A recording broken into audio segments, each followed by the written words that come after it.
wewe na mimi ni mshindi. Unatakiwa tubaki kwenye hii sauti ya Mungu inayosema ya kwamba mimi na wewe ni nini? Ni mshindi. Zaburi ya 23 mstari wa 6 anasema, hakika wema na fadhili zitanifuata siku zote za maisha yangu, nami nitakaa nyumbani mwa Bwana milele. Si ndivyo? Kama neno la Mungu limesema hivi, ninabaki kwenye neno la Mungu ya kwamba wema na fadhili vinanifuata. Lakini neno la Mungu kwenye Warumi linasema hivi, nasi Warumi 8:28, nasi twajua katika mambo yote Mungu hufanya kazi pamoja na wale wapendao katika kuwapatia mema. Mema ni sehemu ya maisha ya kwangu. Muda mwingine mema yanaweza akaja katika picha ambayo kwa tafsiri ya kibinadamu naona kabisa huu ni uchungu, ni mambo ya kuumiza, lakini ndani yake kuna wema. Ndo huyu nani? Yusufu anasema, nyinyi mlikusudia kuwa mabaya, lakini Mungu amefanyaje? Ameyabadilisha kuwa mema. Tumayo, una swali hapo? Bana, swali nafikiri swali cha nje yangu kidogo, ingawa ni msela ambao tumeshalizungumzia kwenye habari ya wafalme pale. Ndio. Sasa na husu nabii kijana na nabii mzee. Ndio. Nisho kusoma hiki kisa kidogo. Sasa unataka kwa faida wengi kidogo, hebu tusaidie hapa. Huyu nabii mdogo ndo yule nabii kijana imeni. Ndio. Huyu alisikilizishwa na Mungu juu ameshinda kufanya na tahadhari akapewa. Ndio. Akamsikiza nabii mzee. Huyu nabii mzee alikuwa anatokana na Mungu wa kweli au? Tuanze hapo kwanza. Okay. Nabii mzee mpaka amekuwa nabii mzee mpaka amekuwa nabii mzee. Ndio. Alikuwa anatokana na Mungu wa kweli. Okay. Why alimkosesha huyo? Kwa nini alimkosesha huyu ndugu? Ndio. Sasa mbali na kwamba nabii ni mtumishi wa Mungu, ni mwanadamu. Okay. Udhaifu. Mwanadamu by default ana nini? Ndio. Ana madhaifu. Yes. Haijalishi huyu yuko perfect kiasi gani, kwa sababu pia wote sisi, huyu Paulo anasema kwamba haimaanishi msinifuatishe mimi Paulo. Nifuatisheni mimi Paulo, lakini kama mimi ninavyomfuatisha nani? Kristo. Kwa hiyo mimi Paulo nikifanya kitu chochote ambacho ni kinyume cha Kristo alivyosema, sitakiwi kuenenda na hicho kitu. Tunaelewana? Yes. Na kwa mfano pia kuna mahali Yesu anasema hivi, wengi watakuja kwangu watasema, mbona tulitoa pepo kwa jina lako? Mbona tulikemea kwa jina lako? Atasema, ondokeni, sikuwajua ninyi, kwa sababu mlikuwa hamfanyi mapenzi yangu. Kwenye kusikia sauti tumesema kuna sauti ya Mungu, kuna sauti ya mwanadamu na kuna sauti ya adui. Lakini kuna sauti yako wewe mwenyewe. Tunaona kwa Yesu ambaye sasa ndio mfano wetu wa kuigwa, ya kwamba alisema kwamba Mungu, ikiwezekana kikombe hiki kifanyeje? Kiniepuke. Lakini mapenzi yako yafanyeje? Yatimie. Na mapenzi yake ilikuwa ni kwamba kukinywea kile kikombe, si ndivyo? Ndio. Sasa wewe unajua namna Mungu ambavyo huwa anaongea na wewe. Na kuna mstari nimeusoma hapa, anakuambia aliye ndani yenu ni mkuu kuliko wote walioko nje. Kwa nini uisikie sauti ya mtu mwingine? Na Biblia inasema hivi, msimpe adui nafasi. It means nabii mzee kuna mahali aliachilia room ya kumpa adui nafasi. Kwa sababu kama alikuwa ni nabii wa Mungu huyu. Bwana Yesu apewe sifa. Amen. Kwa kuna issue ya ubinadamu kwenye hicho kisa cha nani? Cha nabii mzee na nabii kijana. Ila sasa tungepata muda wa kufuatilia, kwa sababu pia muda wetu pia unakimbia, tungeweza kuiona ile habari kwa kina na kwa undani. Kwa tunarudi pale pale, cha kukisikia ni nini? Ni sauti ya Mungu. Unaona? Kwa sababu kilichokuja kutokea kwa nabii kijana, alikufa. Alipoteza maisha kwake. Kwa nini? Kwa sababu umeshapewa, na kuna muda mwingine kuna maelekezo fulani ukipewa. Sasa kikubwa, maelekezo ukipewa na Mungu akiongeaga mara nyingi ni lazima kuna kuagaga na nini? Na uthibitisho kwenye neno lake. Kwa maana baada Mungu ya kunena, kwa sababu sisi tuko kwenye kizazi ambacho pia na Biblia tunayo. Wenzetu walikuwa na operate katika kipindi ambacho hata Biblia walikuwa hawana. Sasa sisi tuna operate kwenye Biblia. Kitu ambacho Mungu anaweza akawa amekusemesha ama amekuonyesha, inaweza ikawa ni kwa njia ya maono, inaweza ikawa ni kwa njia ya ndoto, inaweza ikawa ni kwa njia ya njozi. Regardless ya njia, mwisho wa siku ni lazima uje uthibitishe na neno la Mungu. Kwa nini? Kwa sababu Waebrania 4:12 anasema kwamba neno linaweza likapambanua kwamba hiki ni cha kweli ama hiki ni cha nini? Hiki ni cha uongo. Amen. Okay, shukrani sana mtumishi. Mipaka hapo bana nimeelewa. Amen. Hiyo kichwa cha somo kinatuambia sauti unayosikiliza inaleta matokeo kwenye maisha yetu. Tunawezaje kutambua sauti ambayo inaleta mafanikio maishani kwa kumalizia? Okay. Sauti ambayo inaleta mafanikio maishani. Hiyo sauti ni lazima iwe, narudi nilichokuwa namjibu mtumishi wa Mungu hapa, kwamba hiyo sauti anaweza akawa ni mtu, anaweza akawa ni ndugu wa karibu, anaweza akawa ni jamaa wa karibu. For example, tunamkumbuka nani? Ayubu. Mke wa Ayubu alikuja kumwambiaje Ayubu? Akasema, Ayubu, si umkufuru Mungu ufe.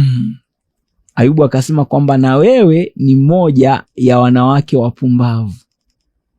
Je, tupate mema tu kutoka kwa Mungu na vitu vinavyofanania na hivyo? Sasa huyu mke wake anamshauri ya kwamba mkufuru Mungu ufe. Na akimkufuru Mungu akifa, it means kwamba anaondokana na ile shida ambayo alikuwa nayo, si ndivyo? Swali lako ni kwamba samani, naomba urudie. Samani, nataka niunganishe. Tunawezaje kutambua sauti inayoleta mafanikio maishani kulingana na kichwa cha somo? Kutambua sauti inayoleta mafanikio maishani ni kuona matunda. Kuna mahali nimekuambia kwamba tutawatambua kwa nini? Kwa matunda, si ndivyo? Yes. Matunda yataonekana kwamba wewe unaisikia sauti ya Mungu ambayo ni sauti sahihi, ama unasikia sauti ambayo sio ya Mungu na sio sauti sahihi. Na sauti ya Mungu sasa, kabla ya kumaliza, sauti ya Mungu inatuita kwa upole. Sauti ya Mungu inadhihirisha pendo la Mungu kwenye maisha ya kwetu. Ndio maana Yohana 3:16 inasema, kwa maana jinsi Mungu aliupenda ulimwengu hata akamtoa mwana wake wa pekee, ili kila amwaminie asipotee. Kwa hiyo kwenye yale ninayoyafanya, kama sipotei na kama ninaishi kwenye uzima wa milele, inamaanisha kabisa ya kwamba sauti ninayoisikia ni nini? Ni sahihi. Lakini mwisho Yohana anasema hivi, kondoo wangu wanaijua sauti yangu, nao wanaifuata. Kwa hapa pia nilivyokuwa ninaongea,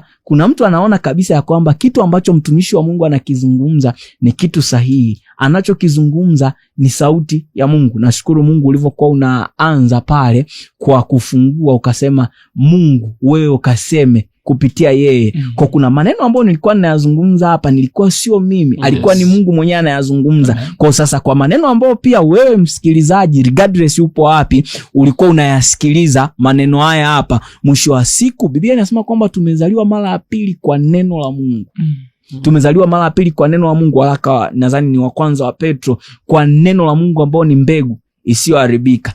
Pia kama unaisikiliza sauti hii hapa huko uliko, pia kama Yesu sio Bwana na Mwokozi wa maisha yako, unaweza ukaitumia platform hii hapa kurekebisha mahusiano yako na Mungu, kwa sababu neno la Mungu lina nguvu, na nguvu ya neno la Mungu ni kuokoa, si ndivyo? Kwa hiyo hapa amesema kwamba kondoo wangu wanaisikia sauti yangu, nao wanaijua. Lakini kuna mara anasema wengine sio wazizi hili. Kwa wewe unaweza kuwa unaisikiliza sauti hii hapa muda huu hapa, asubuhi hapa, Yesu sio Bwana na Mwokozi wa maisha yako, lakini kwa maneno uliyokuwa unayazungumza umeisikia sauti ya Mungu. Unaweza ukafuatisha sala hii hapa kwa kifupi, na mwisho wa siku pia nitahitimisha kuomba kwa ajili yako, ili pia uweze kuisikia sauti ya Mungu, wewe ambaye unatusikiliza. Sasa utafanya sala hii hapa kama unatusikiliza haujaokoka, Yesu sio Bwana na Mwokozi wa maisha yako. Unaweza ukarudia maneno haya, sema: Bwana Yesu, ninakuja mbele zako, mimi ni mwenye dhambi. Nimetambua ya kwamba mimi bila wewe siwezi nikafanya chochote. Futa jina langu kwenye kitabu cha hukumu, andika jina langu kwenye kitabu cha uzima. Kuanzia sasa nimeokoka. Roho Mtakatifu, karibu ndani yangu, ufanye makao ndani yangu. Amen. Amen. Kama umefanya sala hiyo, ndo tayari unakuwa umesha okoka. Na kama utakuwa umeifuata sala hiyo na kuifanya, basi unaweza ukatuma majina yako, kwamba jina lako utatuma jina lako. For example, labda unaitwa John, utaandika John nimeokoka, ili tuweze kufuatilia na kuomba kwa ajili yako. Mungu akusaidie uweze kukua katika kumjua yeye. Lakini nihitimishe kwa kuomba. Nitataja namba mwishoni kwa wewe ambaye umeokoka. Nitataja namba mwishoni kwa wewe ambaye umeokoka. Utatuma message ya jina lako tu na kuniambia kwamba nimeokoka, ili tupate muda na nafasi ya kuomba kwa ajili yako. Naomba pia nihitimishe kuomba ili wasikilizaji waweze kuisikia sauti ya Mungu. Tuombe. Bwana Yesu, tunasema asante kwa wema na fadhili zako. Tunalibariki, tunalitukuza jina lako.